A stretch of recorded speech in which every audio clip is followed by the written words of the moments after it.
మర్యాద మనిషికి పేరులో మర్యాద ఉంది కానీ జనాలకి మర్యాద ఇవ్వడం తెలియదు.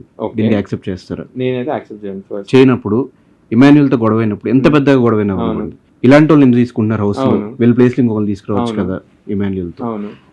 రాము రాథోడ్ ఆయన వచ్చి ఎంత మాట్లాడటం ట్రై చేసినా కూడా నేను మాట్లాడు, నువ్వు నా దగ్గర రాకోవచ్చు, నాతో మాట్లాడకు అని చెప్పేసి ఇసుక్కోవడం కానీ ఇవన్నీ ఏంటి?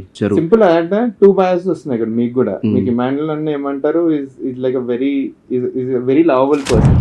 అట్లాంటి లవబుల్ పర్సన్ సడన్లీ ఒకరు వచ్చి ఇట్లా అని మాట్లాడి నేను ఫీల్ అవుతాను. నేను ఇమాన్యుయల్ నాకు ఇంత ఏమంటారు, ఇమాన్యుయల్ ఉన్నా లేకపోయినా వేరే పర్సన్ అయినా కూడా డౌన్ ద బెల్ట్ వెళ్ళి మాట్లాడటం.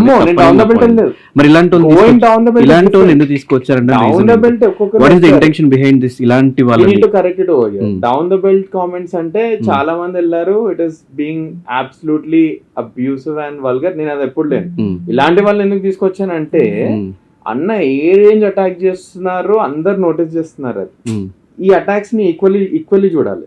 అట్లాంటి పాయింట్ ఆఫ్ టైంలో you also need to be strong enough. ఇన్ని రోజులు ఒక పర్సన్ 6 days మాట్లాడలేదు. అందరికీ ఒకటి ఎస్టాబ్లిష్ అయింది, మనిషి గారు కామ్గా ఉంటాడు. మా అయితే ఏమంటారు, 1-2 సిచ్యువేషన్ లో మాట్లాడి ఇట్లాంటి సిచ్యువేషన్ మాట్లాడి ఇట్లాంటి ఇంప్రెషన్ పడిపోయింది అక్కడ ఇంట్లో. సంచాలక్ గాంగ్ అనే లేచిండ్రు అబ్బా, ప్రతి ఒక్కరు లేచిండ్రు ఆ పాయింట్ ఆఫ్ టైంలో.